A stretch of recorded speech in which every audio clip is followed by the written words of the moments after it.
En 1986, c'est la démesure du sport automobile. En rallye évoluent les mythiques et dangereuses groupes B. En endurance, le groupe C est roi. Et en Formule 1, certains motoristes dépassent les 1300 chevaux de puissance.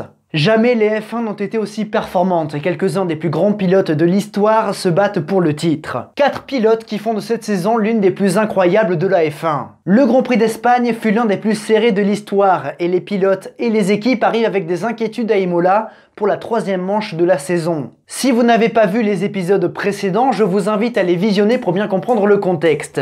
Quant aux autres, je vous souhaite un bon épisode.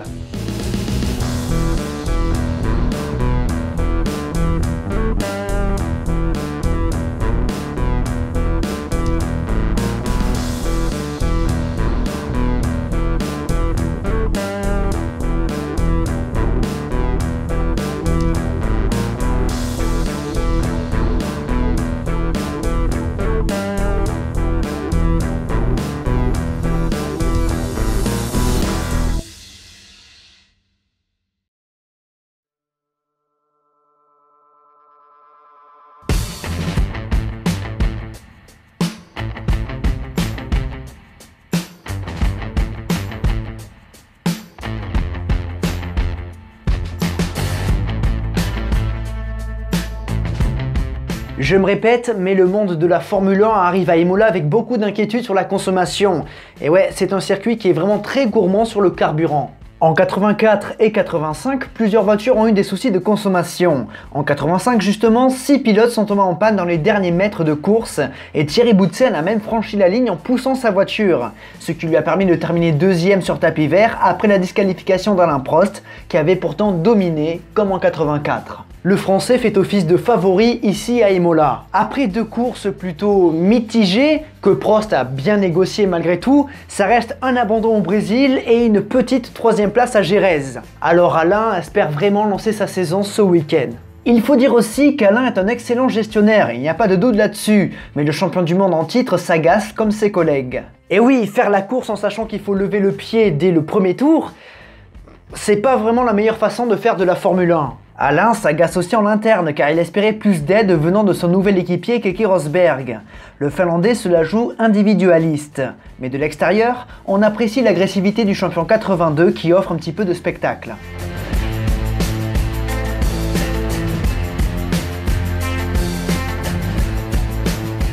Ah, le bon vieux V8 Ford Cosworth qui a dominé la Formule 1 ces dernières années, voire même ces dernières décennies. Malheureusement, ce moteur mythique a dû rester au garage en 86 car les atmosphériques ne sont pas autorisés. Seuls les turbos équipent les Formule 1 cette année. Mais Ford n'a pas dit adieu à la Formule 1 et si le motoriste n'était pas là lors des 2 premières courses, il revient à Imola pour motoriser les 2 Lola Haas. On attend de voir évidemment ce que ce V6 turbo, ouvert à 120 degrés et proposant 900 chevaux, va faire en course. En réalité, on ne s'attend à rien de fou, mais le moteur sera boosté au fur et à mesure. Et encore une fois, les moteurs posent problème. En effet, seul Alan Jones bénéficiera de la nouvelle THL2 à moteur Ford Cosworth, ce qui énerve Patrick Tambay, plus rapide. Le Français doit continuer avec la THL1 au faiblard moteur Hart. Ça sera d'ailleurs la dernière course du moteur turbo Hart qui est arrivé en 82 mais qui n'a jamais pu rivaliser avec les monstres Renault, Ferrari et BMW. Faute de moyens. Mais faut malgré tout souligner la prise de risque.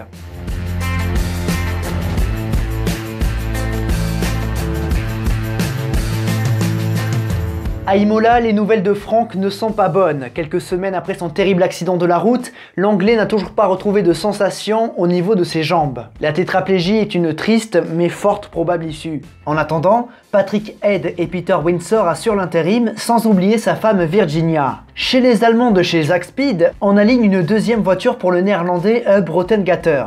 Chose que n'apprécie pas Jonathan Palmer qui pense que son équipe devrait plus se concentrer sur le développement de la voiture plutôt que sur l'exploitation d'une 2e. Chez Osella, on présente la toute nouvelle FA1H, vierge de peinture et de moteur. En fait, Enzo Osella espère pouvoir mettre le V6 Motori Moderni dans les nouveaux modèles, mais ce dernier n'est pas prêt et les pilotes rouleront avec les anciens V8 Alfa Romeo sur les voitures de 85. Pas très reluisant pour cette petite équipe. Mais l'équipe qui fait vibrer le cœur des tifosi à Imola, c'est bien Ferrari qui reçoit quelques évolutions pour espérer bien figurer à domicile.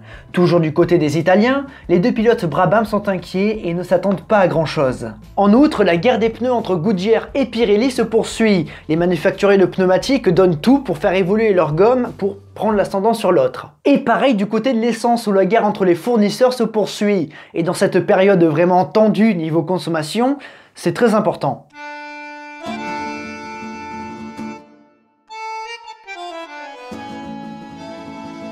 Pour la 7e fois de son histoire, le championnat du monde de Formule 1 fait escale à Imola.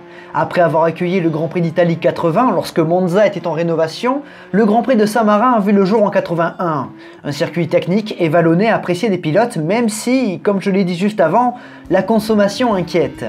Les pilotes les plus habiles pourront compenser les défauts de leur voiture dans le sinueux et les moteurs les plus puissants auront la part belle de la variante Bassa à la Tosa.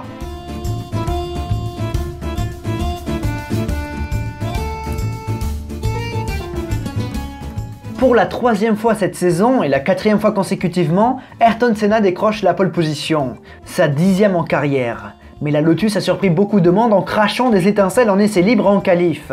Naturellement, les concurrents se demandaient ce que cela pouvait être. Ce qui veut dire en Formule 1, savoir si c'est légal ou pas. En réalité, Lotus a rajouté des patins sur l'arrière du fond plat pour le préserver de l'usure. Donc rien d'illégal. Bref, rien de fou derrière Senna car il y a la même configuration. Piquet devant Mansell et Prost. Alboreto parvient à splitter les McLaren et Johansson est juste derrière. Une bonne qualification pour Ferrari à domicile. Chez Haas, le nouveau moteur Ford est un petit peu poussif et Jones n'est que 21e tandis que Tambay est 11e.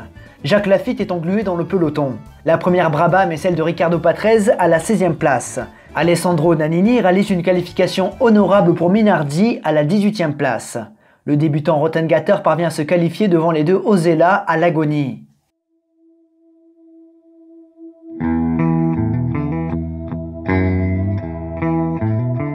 Le dimanche matin, lors du warm-up, Martin Brundle crache de nouveau sa Tyrrell 015 et devra prendre le départ avec l'ancien modèle.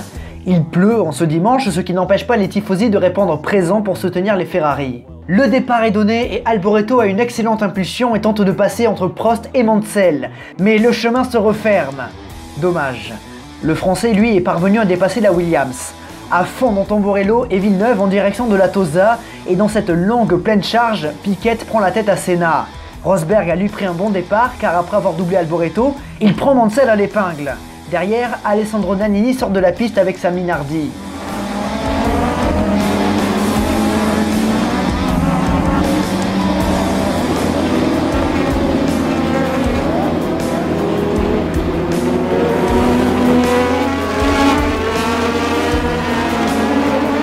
Piquet mène le premier tour devant Senna, Prost, Rosberg, Mansell, Alboreto, Arnoux et Johansson. Le Suédois est d'ailleurs menacé par Patrick Tambay. L'étau se resserre sur Senna lorsque Prost et Rosberg le ramarrent. Le Français ne tarde pas à porter une attaque sur le Brésilien et s'empare de la 2e place à la Tosa. Mieux placé sur la remise des gaz, Rosberg emboîte le pas de son équipier et prend la 3e place. Mauvaise nouvelle chez Williams lorsque Nigel Mansell rentre au stand à cause d'un souci moteur. Senna est rapidement distancé par les McLaren. Dans cette course de consommation, seul le plus fin gestionnaire pourra s'imposer.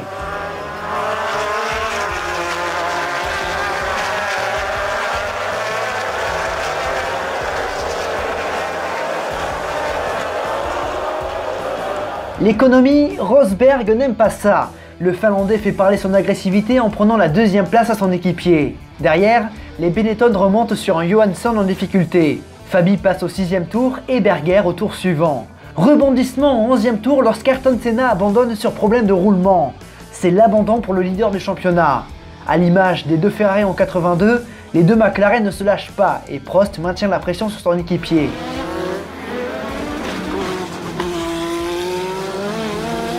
Alors que les premiers arrêts se font, Rosberg revient sur le leader Piquet.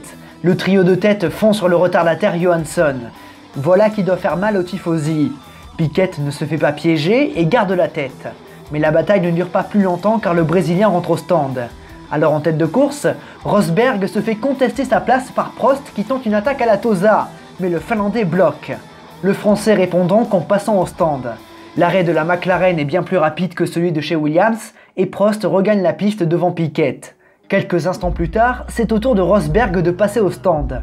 Le Finlandais a la victoire à sa portée, mais l'arrêt se passe mal. Il perd du temps. Keke ressort deuxième derrière Prost qui a maintenu un beau matelas d'avance. Dès lors, en tête de course, le Grand Prix sera plutôt calme. Derrière ce trio navigue Michele Alboreto. René Arnoux est 5e devant Patrese et Johansson. Les deux Benetton suivent. Les choses s'emballent dans les 10 derniers tours. Arnoux doit renoncer lorsqu'il perd une roue. Johansson rentre alors dans les points, mais le Suédois est sous la pression de l'Autrichien Gerhard Berger. De plus, il doit compenser avec des retardataires. Malin, Berger prend l'avantage à la sortie d'Aqua Minerale. Il rentre ainsi dans les points.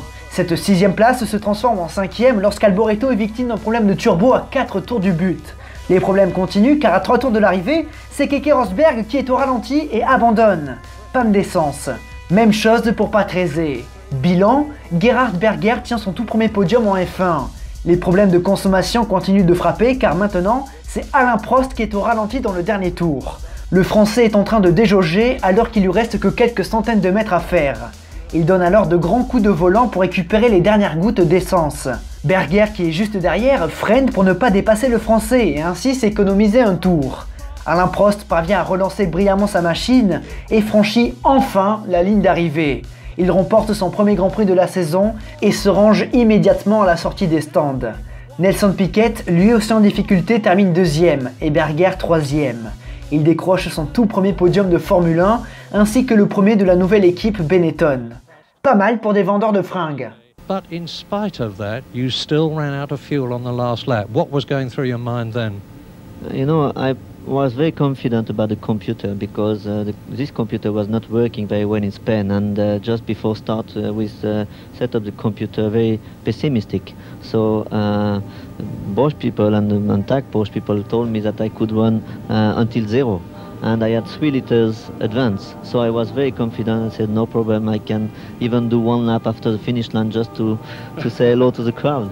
And I was very surprised that I was running out of fuel, and I was very lucky to finish the race. Just doing like that, you know, it was very lucky.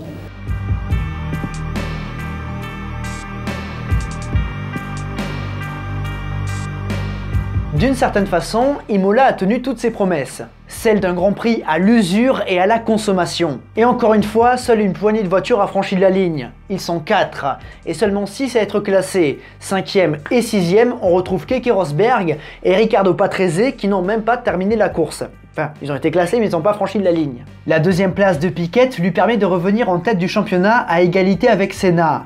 Cette victoire lance réellement la saison de Prost qui se trouve 3e à 2 points des leaders. Berger lui est 4e à égalité avec Mansell. Williams prend l'avantage chez les constructeurs et Lotus se fait également passer par McLaren. Grâce à Patrese, Brabham score son premier point de la saison. Mais à l'image des 2 premiers Grands Prix de la saison, l'issue de ce week-end est parsemée de commentaires négatifs sur la réglementation et la consommation. C'est trop juste, ça crée au scandale, c'est pas bon pour le spectacle en F1. Jean-Marie Balestre, le président de la FISA, répond à une critique d'Alain Prost, disant que s'il n'est pas content, il y a des dizaines de pilotes qui attendent une place en Formule 1. Ah, ça nous avait manqué la politique et Jean-Marie Balestre, avec ses punchlines. Malgré cette répartie de primaire, Balestre conçoit que ces règlements ne sont pas bons sur le long terme. Il songe alors à une baisse de la puissance moteur. Eccleston l'accompagne dans ses propos, et le visage de la Formule 1 pourrait être amené à changer très vite. Et même plus vite que ce qu'on peut penser, et ça on le verra au Grand Prix suivant à Monaco, mais ça, c'est pour le prochain épisode. Mesdames et messieurs, j'espère que cet épisode 03 vous aura plu. Vous savez quoi faire sur la plateforme avec les 5 gestes importants. En revanche, je vous invite vraiment à aller soutenir Hate l'Omega qui a fait plusieurs musiques pour la série, comme celle du générique d'intro et du générique de fin que vous entendez à chaque fin de vidéo. Vous retrouverez tous ces liens en description, tout comme mes liens qui vous amènent sur mes réseaux sociaux, sur la chaîne Twitch ou sur la chaîne secondaire. Quant à 1986, les 4 Fantastiques, je vous donne rendez-vous lundi prochain 21h sur YouTube en première pour l'épisode 04.